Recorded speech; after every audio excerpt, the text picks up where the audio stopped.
నాన్న మన పెళ్లికి వడ్డనం చేస్తున్నాడు కదా, అదేది ఇప్పుడు చేయమనొచ్చు కదా. అదేంటి అప్పుడు వద్దన్నారు కదా. అంటే అప్పుడు నీ నడుము 28, ఇప్పుడు 42, బంగారం బాగా కలిసి వస్తుంది కదా. అసలు ఆడదానిగా పుట్టడమే నా తప్ప. అందుకు కాదు, నీ నడుము పెంచడమే నీ తప్పు.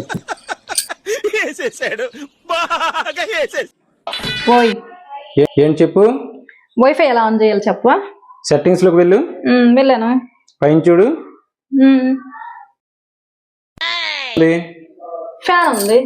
ఫ్యానా? వెళ్ళు, ఫ్యాన్ కడిగి వెళ్ళు.